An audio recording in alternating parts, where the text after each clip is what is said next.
இரவு நேர பிரதான செய்தியின் தலைப்பு செய்திகள். பயங்கரவாதத்திற்கு நிதியளிப்பதை தடுக்கும் சட்டமூலம் தொடர்பில் உயர் நீதிமன்ற தீர்ப்பு அறிவிப்பு. 2026ஆம் ஆண்டின் முதல் 6 மாத காலப்பகுதிக்கு நீர்க்கட்டணத்தில் மாற்றமில்லை. கெக்கிராவ வாடி வீட்டின் சமையலறைக்குள் இடம்பெற்ற வெடிப்பு சம்பவத்தில் ஒருவர் படுகாயம். சுமார் 8000 ஊழியர்களை பணி நீக்கம் செய்ய உள்ளதாக மெட்டா நிறுவனம் அறிவிப்பு.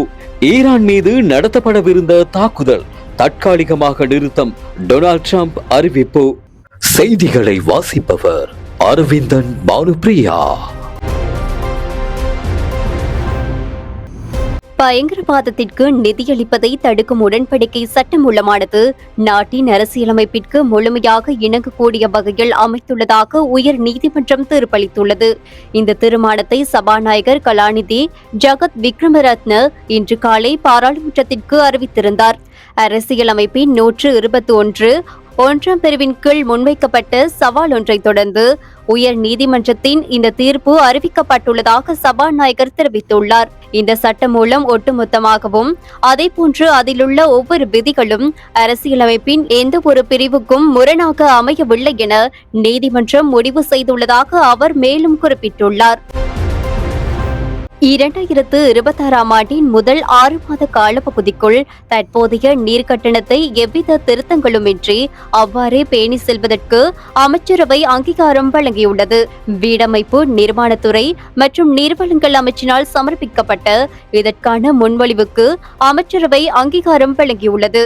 2025ஆம் ஆண்டுக்காக தேசிய நீர்வளங்கள் மற்றும் வடிகால் அமைப்பு சபையின் நிதி அறிக்கைக்கு அமைய மேற்கொள்ளப்பட்ட பகுப்பாய்வின்படி தற்போதைய நீர்க்கட்டணத்தின் மூலம் முழுமையான செயல்பாட்டு செலவுகளை ஈடு செய்ய முடியும் என்பது உறுதி செய்யப்பட்டுள்ளது.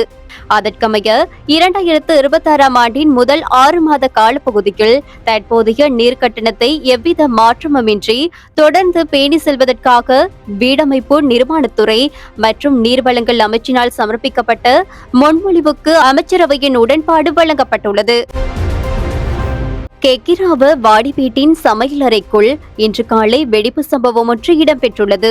இந்த வெடிப்பு சம்பவத்தில் அங்கிருந்த நபர் ஒருவர் பலத்த காயமடைந்து தம்புள்ளை ஆதார வைத்தியசாலையில் அனுமதிக்கப்பட்டுள்ளார்.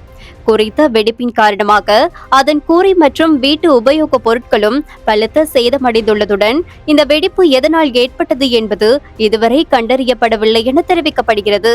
இந்த சம்பவம் தொடர்பில் கெக்கிராவ போலீசார் விசாரணைகளை மேற்கொண்டு வருகின்றனர்.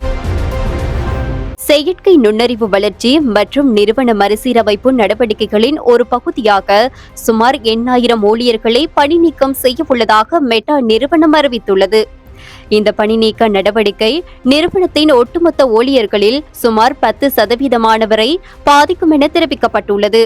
AI தொழில்நுட்ப முதலீடுகளை அதிகரிக்கும் நோக்கிலும் நிறுவனத்தின் செயல்திறனை மேம்படுத்தும் முயற்சிகளின் அடிப்படையிலும் இந்த தீர்மானம் எடுக்கப்பட்டுள்ளதாக தகவல்கள் தெரிவிக்கின்றன.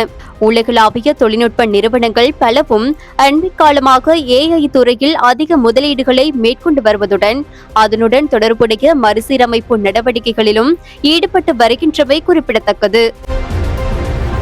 யுத்தத்தை முடிவுக்கு கொண்டு வரும் உடன்படிக்கையொன்றை எட்டுவதற்கான பேச்சுவார்த்தைகளுக்கு வாய்ப்பளிக்கும் நோக்கில் ஈரான் மீது நடத்த திட்டமிடப்பட்டிருந்த தாக்குதலை தாம் தற்காலிகமாக நிறுத்தியுள்ளதாக அமெரிக்க ஜனாதிபதி டொனால்ட் ட்ரம்ப் தெரிவித்துள்ளார்.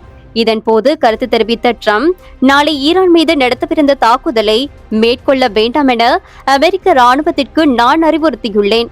எனினும் ஏற்றுக்கொள்ளக்கூடிய உடன்படிக்கையொன்றை எட்ட முடியாவிட்டால் உடனடி அறிவித்தலின் மூலம் ஈரான் மீது முழுமையான பாரியளவிலான தாக்குதலை நடத்துவதற்கு தயாராக இருக்குமாறு அவர்களுக்கு மேலும் உத்தரவிட்டுள்ளேன் என்று கூறியுள்ளார். உறுதிப்படுத்தப்பட்ட உண்மை செய்திகளை உடனுக்குடன் தெரிந்து கொள்ள ஆயுள் மீடியாவை ஃபாலோ செய்யுங்கள்.